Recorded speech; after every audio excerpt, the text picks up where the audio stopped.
Bien. On va maintenant passer à la question de... Ouais, on peut peut-être baisser la musique, merci.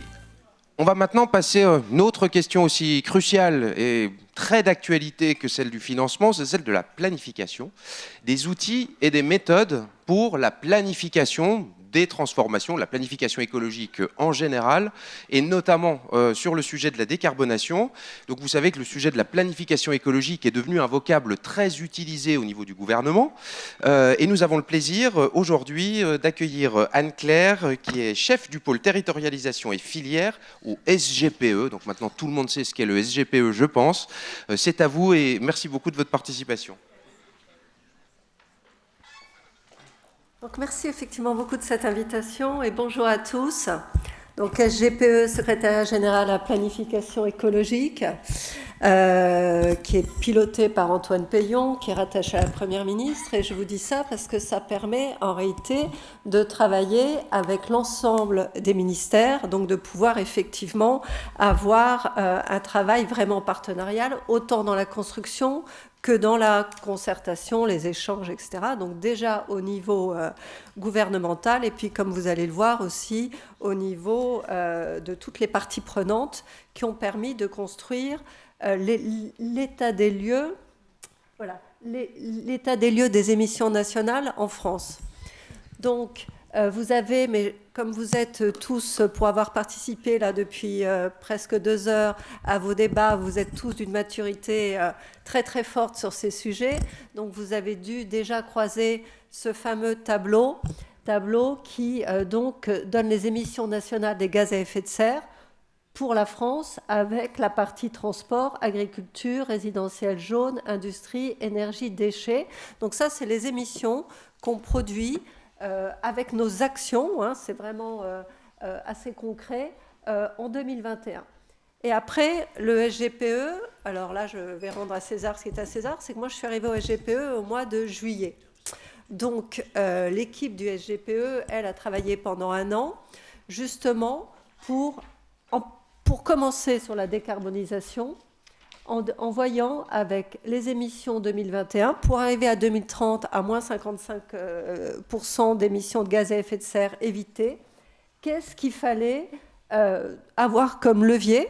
Et on entend comme levier justement des solutions qui ont une maturité et voir leur efficacité, leur performance et en les plafonnant à la limite des ressources. Hein, donc c'est un tableau qui a plusieurs entrées.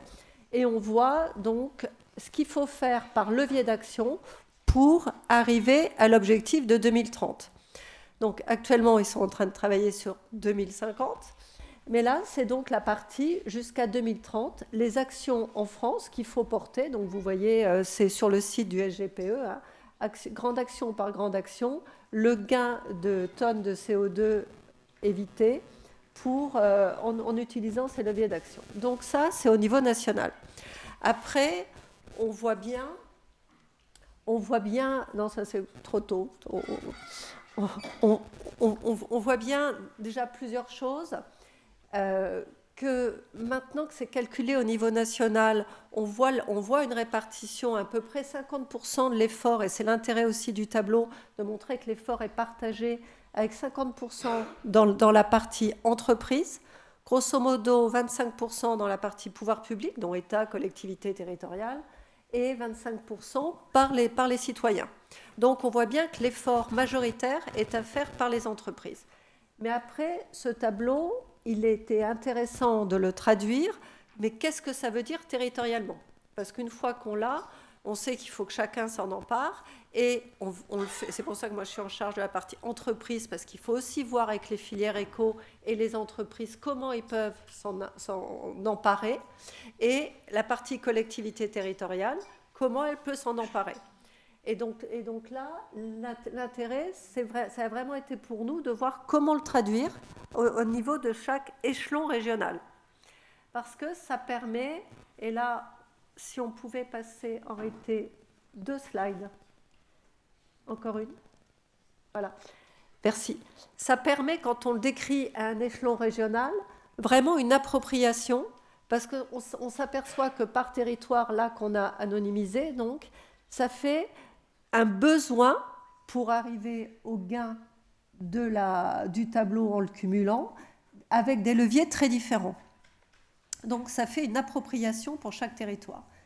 Donc partant de là où nous maintenant on le sait faire au niveau régional et au niveau départemental, on s'est dit il faut le partager et il faut voir comment on peut travailler, comment en ayant cette perspective qui est assez nouvelle pour les collectivités territoriales et les élus, dont la stratégie, qui fixe la stratégie, pouvoir savoir pour leur territoire la part de l'effort qu'ils doivent faire dans les engagements de la France, engagements internationaux, européens, etc., quelle est la part qui revient à leur territoire, pour se donner une échelle d'ambition, savoir est-ce que les actions qu'ils ont prévues, qu'ils ont mis en œuvre, sont les plus pertinentes sur le long terme sur leur territoire, ou qu'est-ce qu'ils peuvent amplifier, qu'est-ce qu'ils peuvent réduire, qu'est-ce qu'ils peuvent ajuster, qu'est-ce qui fonctionne bien, qu'est-ce qui est performant, avec les nouvelles évolutions des différents procédés.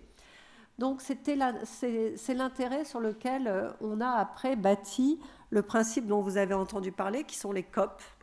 Donc on a repris le terme onusien et on s'est dit, au niveau de chaque région, on va donner cet outil aux élus, donc organisé avec l'administration territoriale de l'État, c'est-à-dire préfet de région, et on a choisi un co-animateur avec le préfet de région, qui est le président de région, pour pouvoir organiser départementalement, à l'échelle des EPCI, un peu en fonction des souhaits des collectivités territoriales et des élus via les préfectures et via les deux préfectures, régions et départements, pouvoir construire ces fameux tableaux pour les partager, pour que chacun puisse s'en emparer. Alors, l'originalité du tableau et pourquoi il est construit ainsi, pour respecter une cohérence d'une lecture nationale. D'abord, c'est vraiment la projection de l'ambition nationale sur des territoires avec des granulations variées, régionales, départementales, EPCI, etc. On ne peut pas descendre trop parce qu'après, il nous manque quand même des curseurs pour mesurer. Deuxième intérêt, c'est que quand par exemple, vous voyez le transport, en réalité, on a mis un décodeur entre le levier physique, parce qu'en réalité, comment on sait que notre plan, vous parliez tout à l'heure des actions concrètes, il est difficile de savoir combien ça évite de tonnes de CO2 évitées. Donc on a mis un convertisseur dans chaque case pour que quand on rentre une action, on ait un levier physique à rentrer, piste cyclable, nombre de kilomètres, les voies réservées, propres sur les transports en commun, le nombre de kilomètres, etc. Et on sait, par ces leviers physiques, combien les actions ont évité de tonnes de CO2. Donc c'est aussi un convertisseur pour mieux saisir l'impact des actions en ambition de tonnes de CO2 évitées, c'est-à-dire de décarbonisation. Et ça, au final, c'est... On avait les mesures CITEPA, on avait les mesures ADEME, on avait Efficacity, etc., qui sont capables de mesurer par des calculs, hein, c'est vraiment des équations, les tonnes de CO2, mais là, c'est la première fois qu'on peut mettre nos actions concrètes réalisées sur le terrain par les élus, avoir un convertisseur en tonnes de CO2 évitées. Ce qui pour vous, qui êtes d'une maturité sur ces sujets-là, pas forcément une révélation, mais l'objectif des COP, c'est pour pouvoir vraiment partager avec l'ensemble des collectivités territoriales et des élus pour pouvoir les impliquer, qui touchent du doigt vraiment tout ce qu'ils peuvent faire, tout ce que les collectivités territoriales ont dans leur besace pour agir auprès des concitoyens ou avec les concitoyens sur ces sujets-là. Donc c'est l'intérêt du dispositif COP. La COP, elle va se dérouler avec trois phases, quelle que soit la granulométrie des collectivités, du territoire géographique concerné. Il va y avoir un lancement où il y aura la photo du territoire avec l'objectif 2030 de baisse de CO2. Il y aura un diagnostic, c'est-à-dire là, je voyais tout à l'heure la NCT, Banque des territoires, les collectivités territoriales. Il faut faire remonter les projets entre 2019-2023 soient réalisés, soit contractualisés, soit dans les SRADET ou les PCAET, c'est-à-dire tout ce qui est décidé au niveau de stratégie, pour voir, par rapport à 2030, où la collectivité ou l'ensemble des collectivités territoriales d'une zone géographique, où elle en est, pour savoir comment elle se positionne, dans quelle case, pour arriver à l'objectif de 2030. Voilà. C'est un outil d'aide à la décision, d'aide à l'animation de réunion, parce qu'après, là on a le diagnostic, mais après il y a la partie débat. C'est comment territorialement vous choisissez d'associer les entreprises, associer les associations, des citoyens pour discuter. Si je fais plus là, moi là, si moi mon territoire il me permet de faire beaucoup en biodive, je peux effectivement en faire moins en transport ou moins en rénovation thermique des bâtiments tertiaires. Voilà, ça permet de jouer avec les cases et avec la caractéristique de votre territoire, pouvoir adapter au mieux par rapport aux ambitions globales de décarbonisation, agir au mieux et au plus efficacement, parce qu'on s'aperçoit aussi qu'il y a des cases où les projets portés sont beaucoup plus efficaces avec des investissements qui peuvent être différents. Donc c'est vraiment aide à la décision et aussi un outil d'animation de réunion. Donc là, vous avez fait le diagnostic. Sur le diagnostic, il y a un débat sur la marche à franchir entre ce que vous avez déjà comptabilisé au sens large, puisque la contractualisation et la stratégie est dedans, les documents de stratégie sont dedans. Donc vous avez la marche à suivre pour 2030. Et après, une fois que ce débat est fini, il y a retour au niveau discussion entre les collectivités territoriales et l'administration territoriale de l'État pour que les collectivités, pour dessiner une ambition du territoire, c'est-à-dire au niveau régional, l'ensemble des collectivités territoriales peuvent dire, moi, ma stratégie, avec ce qu'on s'est dit, avec ce qu'on a partagé, elle sera plutôt de mettre le paquet sur la mobilité, parce que mon territoire, ce qui est en retard, ce qui est nécessaire pour la population qui y habite, c'est vraiment une accélération sur la mobilité. Voilà, c'est pas un engagement, on ne revoit pas les SRADET, on ne revoit pas les PCAET, mais c'est que pour l'ensemble des élus, sachent la partie partagée et actée ensemble des priorités de chacun. On s'aperçoit aussi, et c'est un peu l'objectif, qu'en réalité, mais vous le savez parce que vous êtes des collectivités territoriales et vous avez déjà l'habitude de travailler ensemble et l'habitude de travailler sur vos sujets avec les collectivités territoriales de compétences croisées, on s'aperçoit que les projets nécessitent une solidarité intra-territoire importante et que ça, c'est bien que chacun, y compris des territoires qui sont moins impliqués, le comprennent l'intérêt pour les habitants. Donc il y a cette solidarité intra-territoriale. Vous disiez tout à l'heure effectivement que les grandes villes, c'est quand même 60-70% des émissions de CO2 en fonction de ce qu'on appelle grandes villes.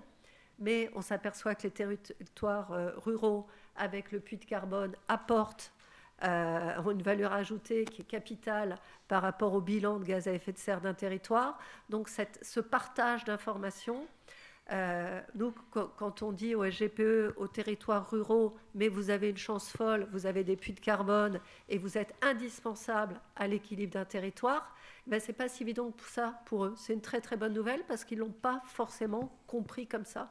Donc ce partage territorialement, quel que soit avec le mélange des collectivités territoriales, au final, ça peut apporter beaucoup à la construction nationale, et je ne vous parle pas de l'outre-mer, où c'est aussi tout un sujet. Donc voilà, donc c'est ce partage, cette meilleure compréhension. Là, j'ai affaire vraiment, je vous ai entendu tout à l'heure, à une assistante, qui est très avancée, très érudite. Vous avez déjà construit des projets avancés avec vraiment des innovations, ou dans tous les cas, vous êtes plus à la pointe du sujet que d'autres. Mais c'est utile de le partager, et je pense que, y compris dans ces COP-là, le partage que vous pourrez avoir sera essentiel, parce qu'il nous faut des têtes de pont. Et et j'allais dire un horrible mot anglais, mais des flagships, c'est-à-dire vraiment des emblèmes pour entraîner et pour montrer que c'est faisable. Et quand je dis c'est possible, c'est vraiment ce que montrent ces tableaux-là qui sont en train d'être travaillés pour être un peu plus lisibles et compréhensibles. Mais c'est vraiment ce que ça montre, c'est que si vous touchez à toutes ces cases, c'est-à-dire si vous travaillez sur ces cases, vous prenez les cases que vous voulez, mais il y a un chemin qui vous amène à l'ambition qui est demandée. Voilà. Et c'est vraiment ça, ce qui est un plus, c'est montrer que c'est faisable. Et que aujourd'hui, à la maturité des projets, de l'innovation, de l'efficacité, on a bien un chemin qui est compliqué, hein, on ne va pas se raconter des cracks, qui est compliqué mais qui existe. Donc ça, c'est vraiment l'idée. Et j'en finis là parce que je sens que l'outil qu'on propose, quand je vous dis qu'on a traduit, on a transposé le national sur le régional et on a nos outils de conversion de politique publique en gain de CO2, c'est des convertisseurs. On est en train de les challenger, etc., avec quelques collectivités territoriales ou administrations territoriales pour vérifier qu'on ne s'est pas trompé. On s'est trompé sur un sujet, donc on est en train de le corriger. Il n'est pas parfait. On peut toujours trouver plus précis, c'est-à-dire moi, ma population, elle est plus vieillissante, moi, ceci, etc. et tout. Mais l'intérêt, c'est d'avoir le même thermomètre pour l'ensemble des territoires français. Donc, quand on va l'envoyer dans les territoires, il y a des territoires qui vont nous dire « Ah non, mais là, vraiment, vous êtes nuls parce que si vous rajoutez ça, c'est mieux. » Donc, à chaque fois, on prendra la demande, on regardera. Si c'est vrai, on changera pour tous les territoires. Si ça correspond à une caractéristique du territoire, ça va dans le débat. Dans le débat, c'est moi, je ne peux pas faire ça parce que mon territoire, il est comme ça. Ce n'est pas l'équation que je change. C'est qu'en réalité, j'ai une donnée dans mon territoire qui oblige que le débat, il justifie que cette case-là, je ne puisse pas la faire. Et c'est un peu pareil sur les convertisseurs de politique publique en gain de CO2, éviter.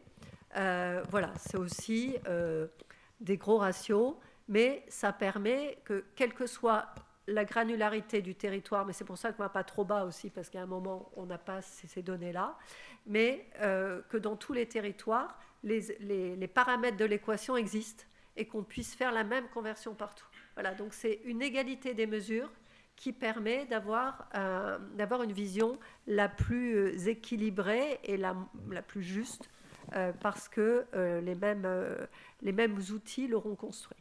Voilà. Merci beaucoup. Merci Madame Claire. Merci également d'avoir rappelé que la coopération territoriale est un enjeu central pour parvenir aux objectifs carbone. On parle beaucoup de coopération.